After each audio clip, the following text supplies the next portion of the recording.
ஜெய் நரசிம்மாய நமக. வணக்கம். இன்றைக்கி திருமண தடை அப்படின்னு நிறைய பேர் நம்மகிட்ட ஒரு கேள்வி கேட்குறாங்க. இந்த மாதிரி கல்யாணம் நடக்காமல் ஆணாக இருந்தாலும் சரி பெண்ணாக இருந்தாலும் சரி, கல்யாணம் நடக்காமல் ஒரு 40 வயசு 45 வயசு 50 வயசு வரைக்கும் இந்த மாதிரி கஷ்டப்படுறாங்க.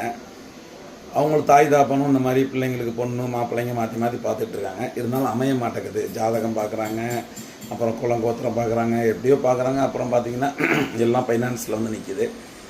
பொருளாதார ரீதியாக அவங்கள பார்க்குறாங்க. இது பல பிரச்சனைகள் போய்கிட்டு இருந்தாலும் சில முன்ஜென்ம தொட்டக்குறை விட்டக்குறை அப்படிங்கிற மாதிரி சில பிரச்சனைகள் மனிதனுடைய வாழ்க்கையில் அது இருந்துக்கிட்டு தான் இருக்கும். அதுக்காக நம்ம செய்யக்கூடிய ஒரு எளிய பரிகாரம் தான் இப்போ நான் சொல்கிறேன். அது கூடியவாறு நம்ம ரொம்ப வாழ்க்கையில் கஷ்டப்படுறவங்களுக்கு, கல்யாணம் முடிக்க முடியாத சூழ்நிலை இருக்கக்கூடிய பெண்களுக்கோ ஆண்களுக்கோ ரெண்டு பேருமே கஷ்டப்படுறாங்க. இந்த கொஞ்சம் வசதியாக இருக்கக்கூடியவங்க அவங்களுக்கு ஒரு வஸ்திர தானங்கிறது ரொம்ப முக்கியமானது. வஸ்திர தானம் பண்ணலாம். அப்புறம் அவங்களுடைய கல்யாணத்துக்கு பார்த்திங்கன்னா நீங்கள் மஞ்சள் பூ மாலை இந்த மாதிரி ஒரு உதாரணத்துக்கு ஒரு கல்யாணத்துக்கு பொண்ணுக்கு மாப்பிள்ளை பிடிக்கும் பூ மாலை வாங்கி கொடுப்பாங்க பார்த்தீங்களா.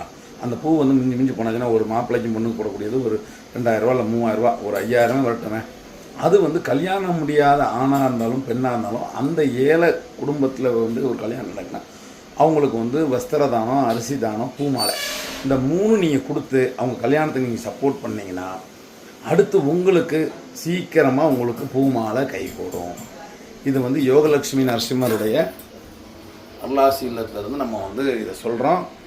கண்டிப்பாக நல்லது நடக்கும். இப்படி நடந்ததுன்னா கண்டிப்பாக தகவல் கொடுங்க, கமெண்டில் நீங்கள் சொல்லுங்கள். இன்னும் சில அரிய தகவல் நம்ம சொல்ல வரோம். நன்றி, வணக்கம்.